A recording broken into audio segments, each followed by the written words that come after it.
Tu travailles à la maison, il est important aussi de sortir, de prendre l'air. C'est sûr et certain qu'on ne demande pas de vivre 24 heures sur 24 à la maison, mais c'est toujours bien de se préserver. Et il y a des moments où il n'y a pas le choix.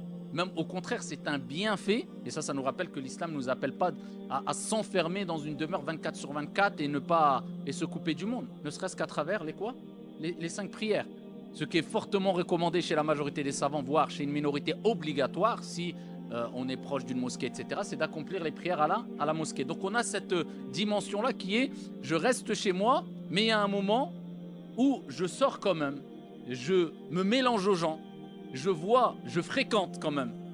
D'accord. Et fréquenter ne veut pas dire forcément rester ami intime avec une personne. Non, je les fréquente quand je vais à la mosquée, quand je les vois, quand je suis au marché, etc. etc. Et ça, c'est important d'avoir ce côté sociable. Le musulman, il est sociable.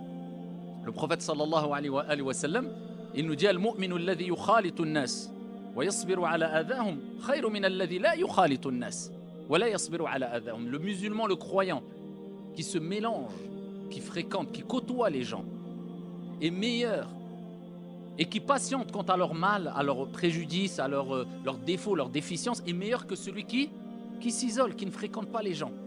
Mais ça, les savants ont expliqué ce texte avec d'autres textes, à partir du moment où, bien sûr, tu es préservé de leur mal et de leur mauvaise influence quand tu es avec eux. Même peut-être, tu peux être quelqu'un de positif pour eux, les influencer dans le bien. Mais si ce n'est pas le cas, c'est nafsi, nafsi, nafsi. C'est préserver vos personnes et vos familles du feu.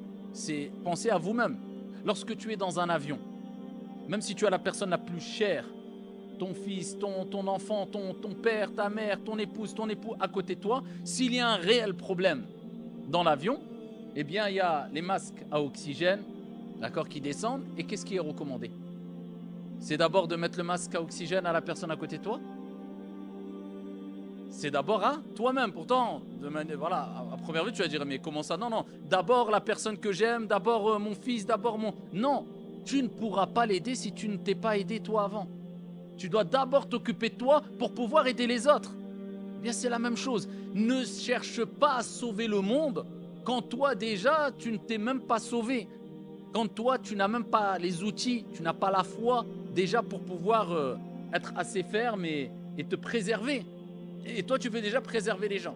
Quand des gens, ils fréquentent les gens et qui sont égarés, ils disent oui, mais je vais être bon pour lui ou pour eux. Mais toi, déjà, tu vois, tu as d'énormes déficiences. Et si tu es influencé vers le mal, bah, tu as tout perdu. Donc préserve-toi ici ainsi que tes proches du feu.